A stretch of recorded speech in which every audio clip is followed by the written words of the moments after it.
where to start with what just happened in NASCAR this weekend. You ever watch a race, and halfway through it, you just feel like something big is building? Like the tension is there, the energy is off, and then boom, everything changes in a matter of seconds. That's exactly the kind of moment we just got. And honestly, it is the kind of stuff that reminds you why we love this sport, but also why it can be absolutely brutal. And here's the thing today, we are not just talking about one story. There are three major developments coming out of this race weekend, and each one hits a little differently. One of them could have serious consequences going forward, another shows the emotional side of what drivers go through, and the last one puts this whole situation into historical perspective in a way that might surprise you. Everything starts with Bubba Wallace, and not in a good way.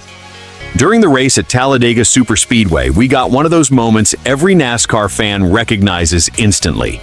The big one. And this was a massive 26-car pileup that completely changed the race. Wallace was running up front when things went wrong. There was contact during a push, the kind we see all the time at superspeedways, but this time it escalated. He gets turned, hits the outside wall, and from there it is just chaos. Cars stacking up, nowhere to go, smoke everywhere. And we are talking about big names getting caught in this. Drivers like Tyler Reddick, Denny Hamlin, Kyle Busch, Joey Logano, and Kyle Larson were all involved.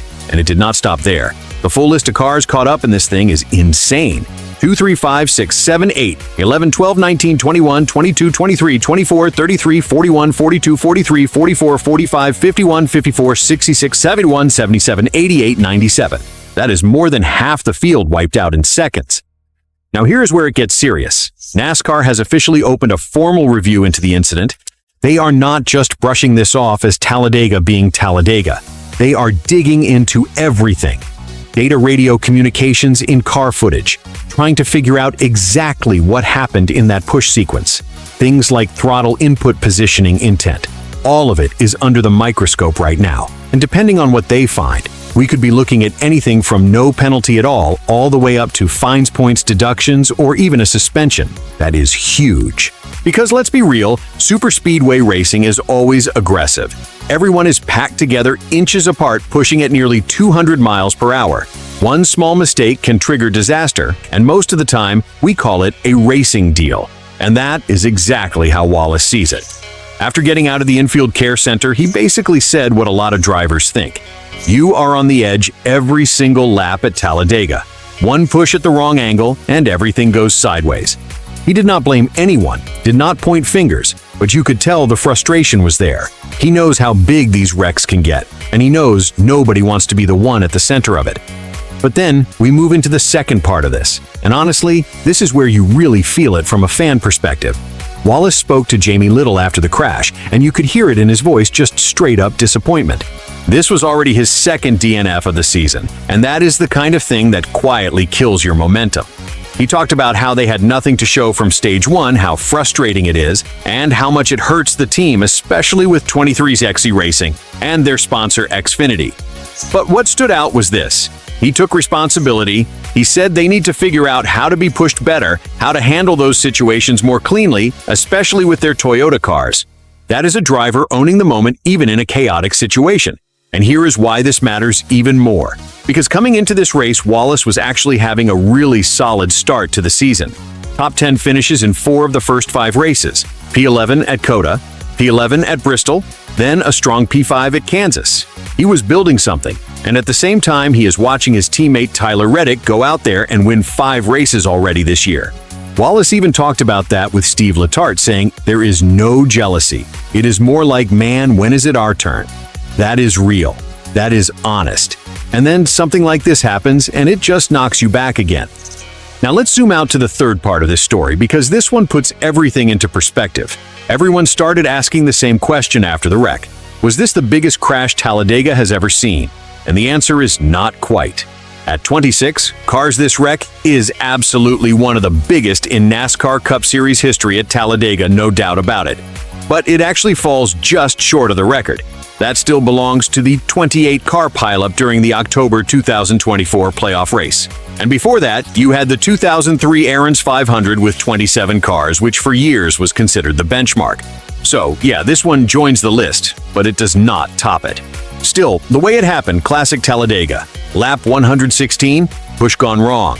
Wallace gets turned. Smoke fills the track. Drivers in the back cannot see anything, and at those speeds there is just no time to react.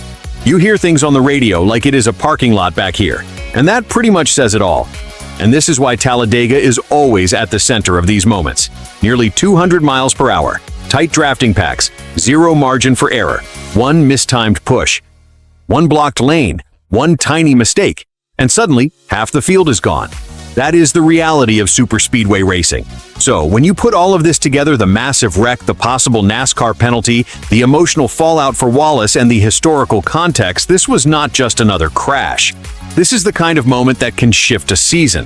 If NASCAR decides to take action, that could change Wallace's entire trajectory this year.